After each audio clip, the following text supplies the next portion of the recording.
Hey, what is up, everyone? It is Tom from Bad Cuz Dad, and as you can tell, we have a special guest, friend of the show. Koltrane is here today. Scotty is out this week, so Koltrane is generously filling in, and we're gonna talk some Tarisland today. Koltrane, how are you, man? How's your first impressions of Tarisland been? What's it been like? Okay, now you might notice I've got some bags under my eyes. The reason I may have been up till 4 a.m. playing Tarisland. Yes, I am obsessed with Tarisland. Tarisland. I'm telling you, on the hype train we go. Tarisland. Is this WoW 2.0? I'm telling you, it's got some potential here. I'm really excited. I'm really digging it. I went heels. I wanted to see the combat, the visuals, and I got into the closed beta 2. Yep, and, same. I'm there with you. Yep. Excellent, excellent. So I got envious because you were making these great videos on closed beta 1, and you had told me about it at the time. You're like, you got to check out Tarisland, and you're releasing these great content for it. And I signed up. Luckily, I was able to get in, and I have been grinding. I've got, I think, two characters right now, up to 20. And the beta's only been out for like a day or two. Yeah. And I've just been going crazy and been kind of like not playing, my WoW raid team's like, hey man, like we got to run keys. Like, where are you? I'm like, I'm working, on my Tarisland character. So it's been awesome, man. I've really been having a great time. That's cool. And that's kind of how I felt the first time when I jumped into the first closed beta is, I don't know, it's just a refreshing take on an old school MMO kind of. I was really impressed with some of the visuals. The classes were cool. So let's start there for you. What class did you roll with, and what'd you think of maybe some character customization stuff when you jumped in? All right. So I went Bard because, John Koltrane, right? I mean, and also too, you don't really see Bard that often. That's true. In an MMO. You got your mage, you got your fighter, your wizard, blah, blah, blah. But you don't see Bard. And, John Koltrane, I got to do it. And it's great when in the character creation, it lets you know this is a healer and also a damage dealer. And that's a really nice thing that they actually do in the game is the different types of specs. They call them solo, which is your DPS spec, or like harmony, which is like healing for the bard. So you can switch between the two. So I went bard on this one. And, so the way this one works, as you've explained, is you actually choose a character. So there is a bit of the gender lock, right? So for the bard, it's a male character, but you can customize it. You can change the hairstyle, the hair color. You can change the eyebrows. I mean, come on. I mean, who doesn't want eyebrow change? I mean, you know what I'm saying? So so that was awesome. And then kind of customize kind of how he looks a little bit, but he's still like the main character. Like I was talking to some friends like, well, can you like choose a race or can you choose a gender? I'm like, no, you can't choose a race, can't choose a gender. But I got to tell you, so there's a little controversy about the old gender lock, right? Yeah. So some people are for it. Some people are against it. In fact, most are against it. Agreed. I'm actually for it. I'm actually okay. You gotta sell me on this one, Koltrane. Yes, because no one. Right, I'm alone here. I'm alone on an island with my gender locked characters. Okay, and my only examples are Black Desert Online and Lost Ark. Okay. Yes. Now, let's say Lost Ark. When you first play Lost Ark, there is the male berserker. He's the guy that's got the big two-handed sword. You play the class. It's awesome. It's one of the best classes in Lost Ark. It's fantastic. Everybody loves it, right? But it's male only. There's no female version. It's a male human. Well, about 6 months ago, they released the female berserker, the female version.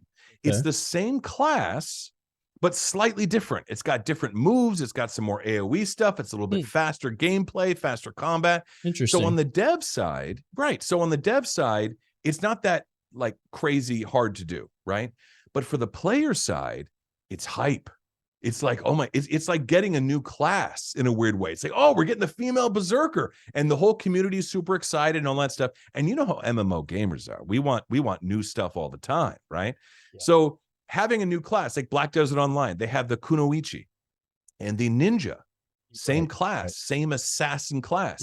Kunoichi's female. It does more AoE, types, great for grinding, and it's got this really cool like weapon, this like I don't know what it is. It's like a disc thing, like butterfly disc thing. Yeah, I know what you're saying. And Black Desert Online, incredible combat animations. I think some of the best out there of any game.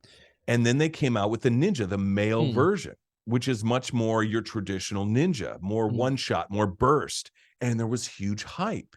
So I'm kind of for gender locking. And I know that sounds crazy, but like with Lost Ark, there's like the female mage, and then they're talking about the male wizard, you know, that could be coming out and all that kind of stuff. So I guess it's all dependent on if they're going to bring out the other gender to play, you know, as additional characters, which they haven't hinted at that. So I see what you're saying about those other games, and it sounds like it actually works really well in those cases. Yeah.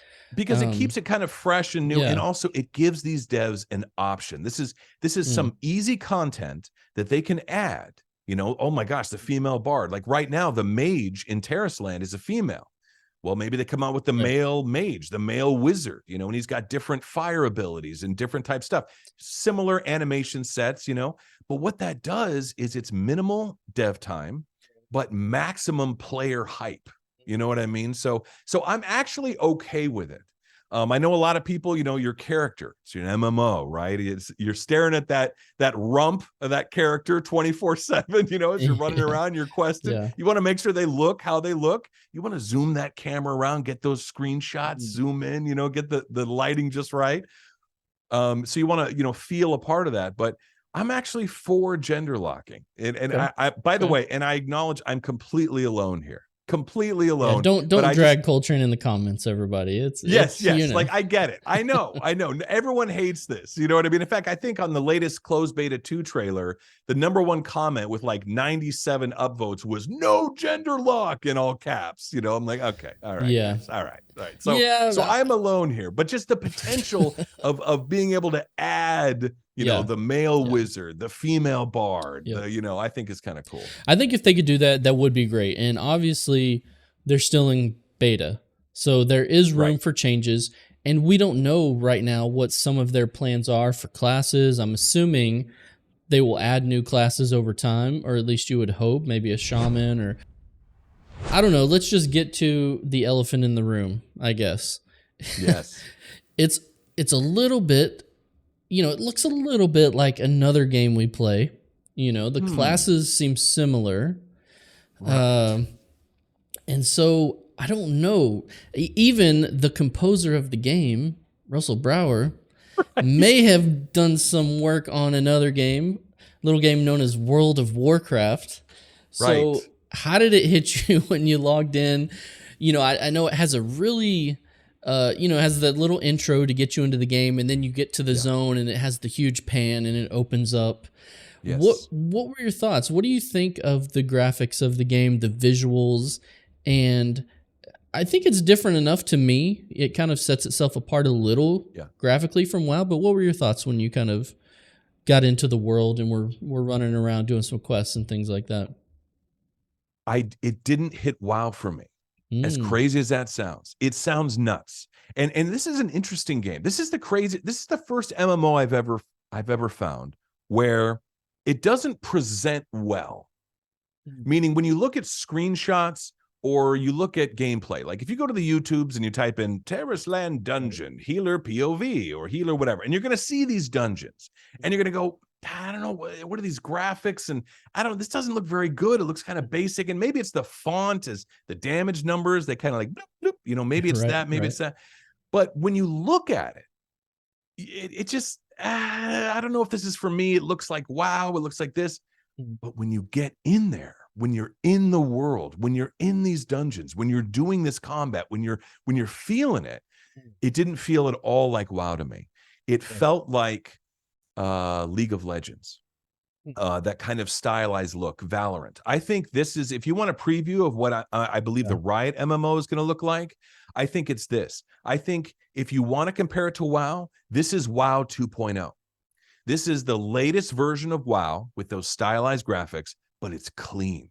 And I mean, it is clean. Yeah. You know, it looks great. It's absolutely beautiful. And, you know, they do those great things. And I'm so happy they did it in an MMO where, you know, at the start of the game, you're doing the little tutorial, then you come up over the ridge and you look upon the valley and the music comes up and it the sweeps cinematic quality. Exactly. And you're like, oh my gosh, like look at the draw distance, look at those mountains, and they know what they're doing. And I think it's really smart when you're playing an MMO to not start a character in a little house or like a little place. Like get them out, give them on the side of a cliff, give them these vistas, you know what I mean? So I would say graphically, I think it's absolutely gorgeous. It looks beautiful.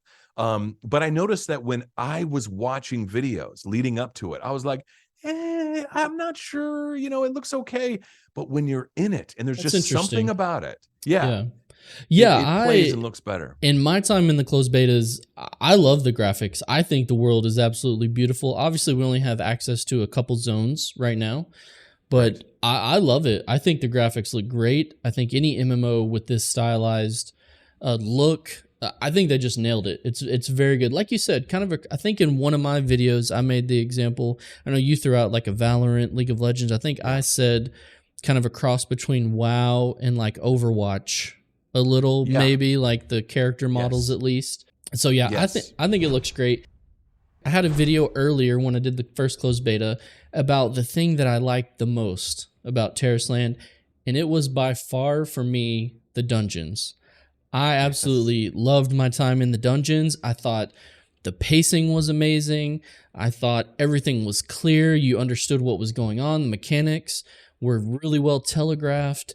I played a ranger a lot. I loved doing the ranger class. I thought it fit my playstyle, and the gearing was super simple. Now, I know it's going to have layers of depth as they build out, but man, the dungeons, and I did some of the harder mode dungeons and the easy mode, and they were both great. Nice. I really enjoyed them.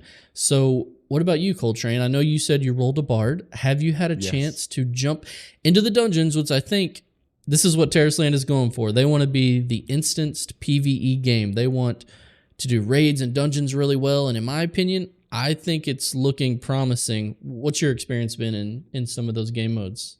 100%, man. 100%. Super easy to hop in. They have the normal mode, then the elite mode. And I'm going to tell you, the elite dungeons, woo, like when you're level 18, I mean, it gets a little hairy in there. You know what I mean? Gear, you need some gear, for sure. You do, and especially as a healer. Like, these guys are taking some damage. You know what I mean? I had this one guy who was like, come on, healer. And I'm like, I'm healing you more than anyone else. Like, stop running into literally everything. So some things don't change in MMOs.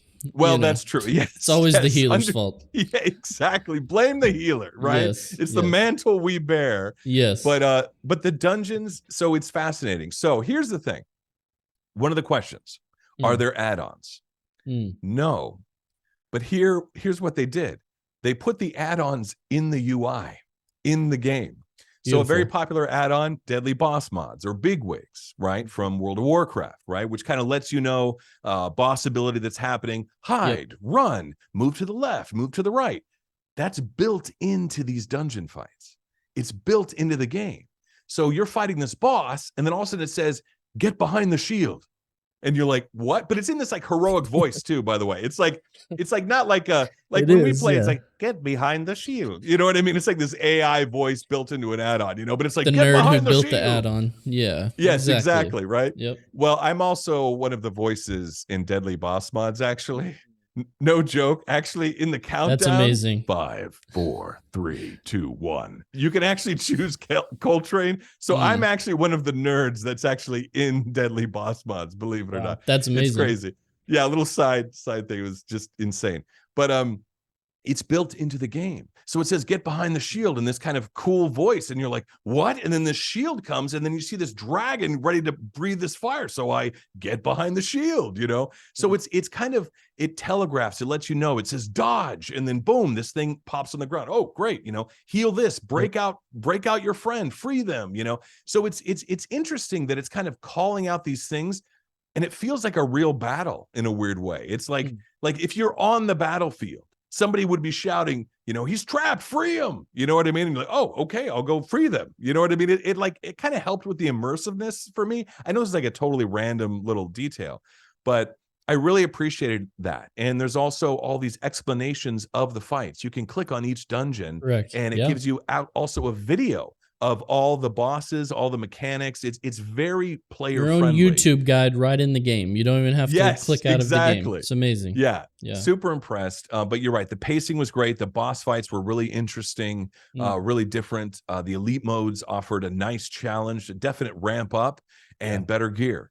You know what I mean? So, and we were killing those bosses like, it was last man standing on the elite one. It was awesome. We had the tank. He was the last one alive, and he was like, yeah. And then everyone's cheering in the team chat, like, you're the GOAT, and all that. So it was awesome. A great experience. So dungeons I think are top notch. That's very cool. And the thing I liked about the dungeons in my time is it seems like it's kind of like old school, dungeon MMO progression. You beat this dungeon and you get the gear to get to this dungeon. And you build your gear up as you go until you make it to the raid. And so it's all building on one another. You go do the dungeon, you get the gear. It's so simple, and it just makes a lot of sense. But as a healer, tell me about the healing, not just healing in the game, but kind of what's your action bar look like? What did you feel? I know it's a smaller action bar than, we don't have 30 abilities like on a WoW. It's more of a League of Legends style, New World style action bar, very small, and how was the targeting in the dungeon? I don't know. What were your impressions of the healing and then just how the action bar is laid out in the combat in general for you?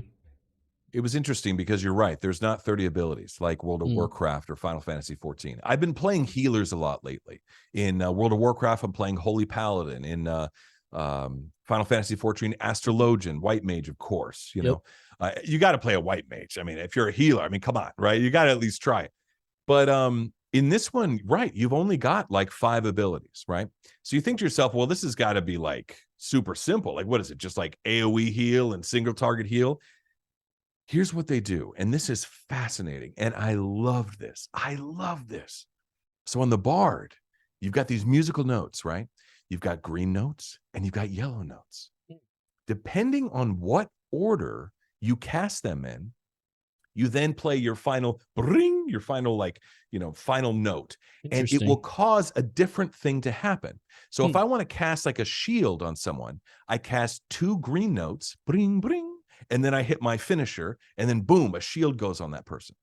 If I do a green note, then a yellow note, bring, brong, and then I hit the finisher, it casts this little mini harp that spawns next to me and starts healing everyone in the party, whoever has the lowest health.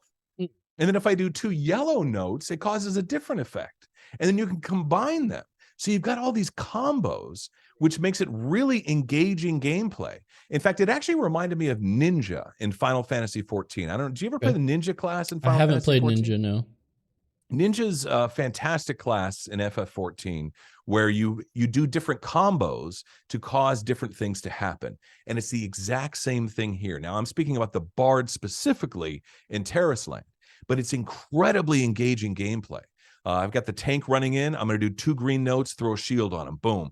I need some AoE heals. Boom. AoE heals. Oh, this person's taking a lot of damage. I'm going to do 2 yellow notes. There's a big, long heal.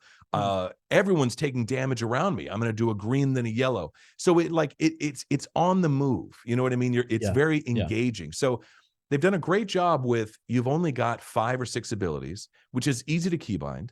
It's very fast combat. There's a lot of stuff happening. In fact, when these things spawn on the ground that say dodge, you got about half a second. It's not like these are there. You got to move quick. So it's amazing that by you only giving you 5 or 6 abilities, the gameplay can be incredibly engaging. Right. And what's also really great is there's so much depth to it. On my healer, I did 1 talent build, which is similar to like a White Mage in Final Fantasy 14, reactive healing, meaning somebody takes damage, I throw out a heal them back up. Okay. That's 1 talent build. And they also have recommended talent builds. So the game will actually recommend your points for you, and they'll tell you what this build will be. So the reactive healing was like, Harmony Warder or something like that. It says what it is. You're going to be a green reactive healer and all that. And then the next one was called like Grove Warden, and it's blue abilities. So rather than now green and yellow notes. Now I've got like blue and purple, or like blue and green. So it changes the colors of the notes. But now what's happening is I'm throwing out shields left and right. It's proactive healing. It's like a disc priest in World of Warcraft. By the way, I understand I'm totally getting in the weeds here. So please stop me if I'm like talking so much. But it just shows how much depth there is that I can choose. Do I want to be like a white mage? Like I want to be, or a holy priest in World of Warcraft, reactive healing. I want to heal people back up. Or do I want to be like a disciplined priest, or like a scholar in Final Fantasy 14, where it's about shielding and making sure no one takes damage, you know, shield the party. Yeah, I love that. And a couple things that stand out for me is, I think, you know, just on my experience from games, a couple games I play, for example, like Guild Wars 2 is really great because it has such a wide array of build craft, right? And so many cool builds you can make, and you can, you know, get in the weeds and really find some cool combinations. But what that often does for the average player is the average player picks all these random things and their build is terrible, you know? Right. So I like what you mentioned. They give you some recommended things. They show you the clear path. See, and this is a great thing about Tarisland, all the way from the DBM in the game, Deadly Boss Mods, to the guides. Everything is in the game that you need to learn the game, which I think is amazing.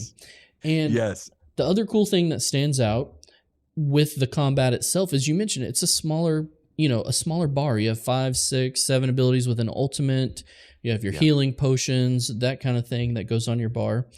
And what I found, and it sounds like, you know, I'm just echoing what you've been saying, is they were so smart that they put the complexity in the build tree itself. So you make the important decisions on, for example, what type of combos, like you're saying, you want your class to play, or what style. Like, for example, on my hunter, if I want to play more like a marksman hunter, a beastmaster hunter, you know, I can do that in the passive tree that they have without having to change a bunch of active abilities. Now, I still can, but I think that's been great. Is that sounds like that's your experience as well? Absolutely. And the thing is that all these different combos I learned from the game itself. I did not have to alt tab out and watch some guide on, you know, how do I do this? How do I heal? I was able to like, oh, so because like you said, they teach you. They actually teach you how to heal in this game. You go into a dungeon and it says, your tank is taking damage. Cast a single target heal. And then it highlights it for you. And then you cast it. Now your whole party's damaged. Cast an AoE heal. And then it highlights, this is your AoE heal. Here's your combo. So Here's smart. how to do your combo. It trains you the whole way. And like you said, with these recommended things, you click one button, it does the talents for you. So what I like is, like you said, for newbies that are just getting into it, you know, I'm still brand new to the game. I know that I have a good, strong build, but also in the Discord, people are linking builds, which is great. And that shows that complexity. Hey, I tried this build. This is really awesome. Here's a screenshot of it. Try this with this. Oh, I paired this with this. It's got that theory craft. You know what I mean? It's got that depth to it. And there's so many different talents, different builds. There's also, they have something similar. It seems like hero points and all that kind of stuff. In fact, let me ask you one thing, because this is brand new to me. It was called like the Conqueror's Hall or something, where it was a picture of a boss. And then it said floor 1, floor 2, floor 3. And you could choose different buffs for the boss. What is that? I think it's their take on like a Torghast, or like the solo PvE side. So you go in, and if I remember right, you could put different affixes on the boss. Like, he has less health but does more damage. And it was just another PvE avenue of really compelling gameplay to me, where you could go in and challenge yourself and get some cool rewards, some good gear. And everything seems to be gear-based in this game, right? And I know we're barely scratching the surface. I know there are some more in-depth things that a lot of people in the closed betas aren't getting to. Is there anything that you haven't been impressed with, or that you wish they could have done a little bit better in your mind? The crafting, I have no idea what's going on. I have no clue. I'm trying to do alchemy. I just want to create a little health potion. That's it, right? This is basic stuff. This is like level 1, a little health pot, right? I have no idea how to do this. And this is so the UI itself, it's very self-explanatory. They explain everything except for crafting. I don't know what's happening. I need to get some kind of materials. I don't know who to talk to. I mean, they took care of so much in the game. You can click on a quest. It gives you the little golden path on where to go. You know what I mean? Go speak to this person. It guides you along. Everything's taken care of except for crafting. I get some kind of achievement for crafting one item. I don't know. This is like harder than an elite dungeon. Like I just want to craft a potion. You know, I have no idea. So I would say the crafting for me as a brand new player, again, I'm not looking at guides, you know, and I feel like you shouldn't have to look at guides. You know what I mean? You should be able to, the game should kind of take care of you. You know what I mean? And guide you along. And I think that's what's smart about a good tutorial. And I do like that in MMOs, how they kind of redo the starter zone. They redo the gameplay experience. I recently started playing Warframe again, and they completely redid the opening of that game. It is night and day different from what it was years ago. Jumping into that game years ago, trying to figure out what was going on. Totally, I'm with you. Yeah, completely revamped, and they did a brilliant and amazing job. So I think that that's a really smart thing for devs. Listen to feedback on new players getting in, because what a dev thinks everybody knows is not the case. You know, World of Warcraft even got a lot of returning players. And what's happening? You got a lot of people overwhelmed. They don't know what's going on. What are all these icons on the map? What are these quests? Where do I go? I got to kill 10 rats, right? Where are the rats? You know? Yeah, that's interesting. You went to crafting. I'm not a big crafter myself, so maybe I don't think I have really engaged with the system a whole lot. The first round in beta, maybe this time I'll have to jump in some more. But I would assume there's some sort of crafting element once you get to the higher levels of gear, but I'm not 100% sure on that just yet. But obviously alchemy is always useful, you know, potions, all that kind of stuff. The thing that threw me off, and hey, speaking of you lending your voice to Deadly Boss mods, I mean, I think they should hire you to voice a couple characters in this game, because the voice, and I want to be generous to them and kind to them. Obviously, this is, I believe, a Chinese developer, and it sounds like most of the voice actors are Chinese voice actors, you know, doing an English-speaking game. And so they're probably doing the best they can, so I don't think it's necessarily their fault. But, man, that immersion, doing some of those quests, Koltrane, it kind of killed it for me. And you're not wrong, right? I did not get into I like the side quests more because there wasn't any voice acting, and because I still liked being in the world, because the world looked so good, and I liked exploring. But just the voice acted, like MSQ main storyline. Yep. Oh, it was kind of rough for me. I don't know. But you're not wrong. That's a good point. Yeah, go ahead. What were your thoughts? I mean, is this game, should you even care about story? I mean, aren't we here for the dungeons and raids? Is that what maybe their thought is? Why they're not putting as much time into that? I think story is important. They had a little feedback survey, and the top question was, what'd you think of the story? What was your opinion of it? Did you feel engaged? Did you feel immersed? Did you care about the characters? You know, that kind of thing. Okay. I agree with you about the voice acting. Now, what's interesting is, so World of Warcraft has they have their fully rendered cinematic scenes, and then they have these kind of in-game cinematics where your character is in the scene. Right. And in WoW, in fairness, they used to be pretty awful back in the day. And no offense to anyone at Blizzard who was creating them back then, but you know, it was a little rough. But again, they were also kind of breaking new ground. Not a lot of MMOs were doing that. Final Fantasy 14, by the way, I think has the absolute best, in-game cinematics where your character is featured. I don't know what kind of tech they got behind this stuff, but your character's doing backflips. He's flipping around. He's doing all kinds of stuff. He's, of course, nodding. For any Final Fantasy 14 player, the nod, you know, that's obvious. But so for this one, they're doing those same type of in-game cinematics that features your character. So The WoW cinematic team has gotten a lot better with the in-game stuff. It's a lot better. But I think they're doing a fantastic job with Tarisland as far as incorporating your character in the cutscene, as far as the scenes of like you're picking up a character, you're getting on a wagon, you're behind the wagon, you're looking, this is happening, the camera's moving here. I'm giving them a lot of benefit of the doubt because I've been with World of Warcraft for so long and knew what they used to be. So when I see your character in a cinematic, I'm kind of giving you more wiggle room. You know what I mean? I'm not as harsh with that. But I will say, as an outside observer, you are absolutely right. I think that some of these voices, they might be temp. This might still be early. Like I said, they just hired Russell Brower to compose the music for the game. So he's going to redo all this stuff. They're only in closed beta 2. That is kind of an easy thing. You know, you read a couple actors, you know, at the end, maybe you get some big names. I think it was Elder Scrolls Online that really got some big name actors for some of those main characters. Yeah.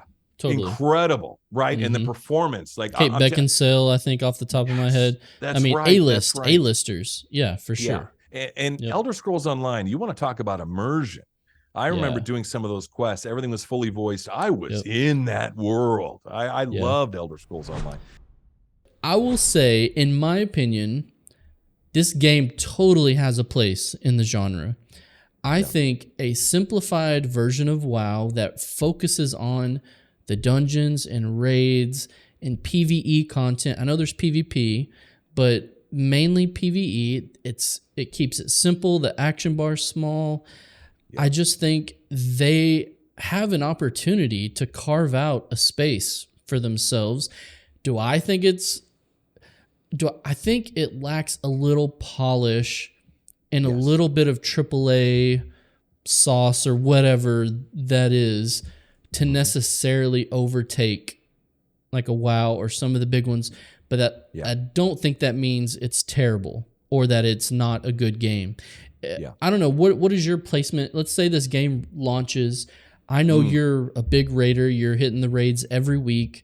You know, ahead of the curve, Mr. Ahead of the Curve Koltrane. No, that's not like impressive anymore. I mean, clearing the raid day one on, you know. Oh, no, that was a good night. That was fun. So, that was fun. Yeah, it was normal though, but it was fun. So when this comes out, like what are your expectations? Are you like, you know, is this just something that'll enter the rotation? Do you want to put more time into this? If people wanted to play like your raid group from WoW, would you be like, yeah, let's jump over. Let's give this a shot. Like what are your thoughts on the game and how it'll fit into kind of your gaming rotation? I will say I don't think that this is a WoW killer. Right. After Metzen. Okay, after BlizzCon and Metzen returned, announced the World Soul Saga. I think WoW is back. WoW is saved. Everything's going to be great with WoW, and WoW will continue. I think that BlizzCon did so much for World of Warcraft because everyone was saying this. The WoW killer is WoW, and that's where WoW was headed. It just was. Subs were way down. Shadowlands just destroyed everything, and it was just on. And Dragonflight, there was a bump at the beginning, but it was just going down. It was going down. It was going down. The return of Metzen did everything for WoW, and I think WoW is like. And we even said this in another video. You mentioned it too. It's going to be king, and it's going to remain king. And you got Metzen in charge. Although the end-game cinematic in the latest raid wasn't the best. Okay, I haven't seen that one yet. I'll have to check that one out. But so I think WoW is definitely here to stay after Metzen. If this was before Metzen, if Metzen wasn't returning, yes, if there wasn't the big announcement of the World Soul Saga and the next 3 expansions and all this other kind of stuff, you know, I might be like, this is like, I think we got a new, you know, this is the new big contender here, you know. But I will say its place will be an excellent MMO that people can really enjoy, that is familiar but also different. I don't think it's a WoW clone. That's what everybody says. But when you play it, it doesn't feel like WoW. And I would actually encourage my raid team, hey, let's pop on over and check out Tarisland. You know, let's pop into these dungeons. Let's check out some of these classes. This is still early in the game, but I really think it's going to kind of have its place. And, you know, also being available in China is going to be huge for the numbers. I mean, it's a available funny thing on about mobile. It's going to be fully available on mobile. Well, now, so this is a funny thing. So that's a big sticking point for mobile. It could be for a lot of people. Yeah. Yeah. So here's what's interesting, because I talked to some people about Tarisland. I said, "Oh man, I've been playing closed beta 2. There's no NDA, by the way, so this is legal." Yes. And this was some of the WoW raiders that I raid with. We just did a raid last night, and I said, "Yeah, I'm checking out Tarisland," and they said, "Isn't that on mobile?"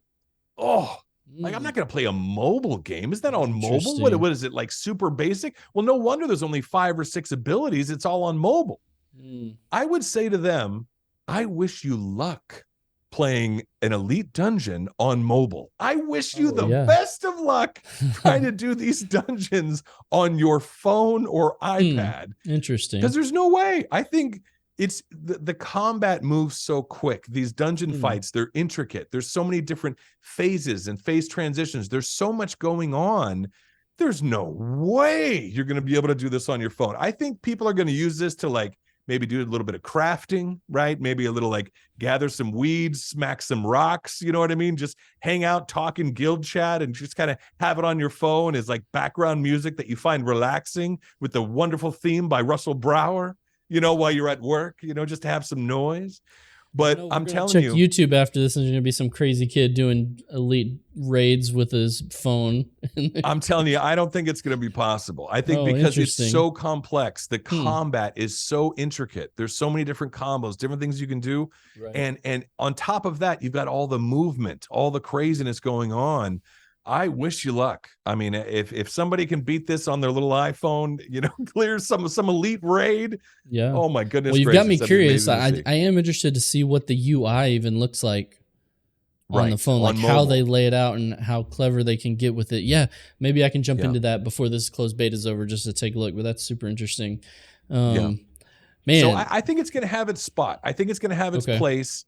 I think that for those that want a WoW 2.0 now, meaning I want better graphics, better combat. You know, I don't want all the rigmarole and all these crazy talents and all this like baggage. This is your game. This is Tarisland. And that's what I meant by this is your WoW 2.0. You know what I mean? Yep. I think WoW, especially with the return of Metzen and the direction it's going, WoW will be king and continue to be king for like the next decade. This thing just isn't going away anytime soon. All the people that I know are coming out of the woodwork and getting back into World of Warcraft now after BlizzCon. This was a huge bump for them. But I think Tarisland has got its spot, and I'm excited for it. Like, here's how I know it's a good game. Okay. I'm thinking about it right now. Interesting. And I was thinking about it while I was at work today. And for any gamer out there, any MMO gamer especially, if you're thinking about the game, it's a good sign. Yeah, that's true. It's in your head. It's in your head. And if you're thinking about it, you're like, man, I can't wait to get off work, get home and jam. That's a really, really good sign. And that's what I'm feeling with Tarisland right now. Yeah, WoW just stole all the quality of life from all the other games with their new announcement. And look, all they have left, they just need to steal this combat from Tarisland. I mean, if they, I think that's the reset in my mind. You don't have to necessarily, like you're saying, come out with a new game, but after the World Soul Saga, if you can do some sort of tweaks or resets with the graphics and with the combat system, I mean, I think that would be beautiful, and that's the way they should go. But until then, we'll have Tarisland. So, Koltrane, thanks for jumping on today, man, and helping me out talking about impressions from a WoW player jumping into Tarisland. Like I said, it's a cool game. People should go check it out. I mean, it's one of those games you just need to try it to form your own opinion. The closed beta may be closed, so look out for other ones, but keep your eyes peeled on the channel. We'll keep bringing some content and letting you guys know some news and updates about Tarisland and our thoughts. And also jump in the Discord. I'll leave the link below, and you can come talk to me and Koltrane about if you're in the closed beta, you know, what are your thoughts? How are you liking it? You know, things they could improve. So anyway, thank you, Koltrane, and thank you guys. We'll see you in the next one.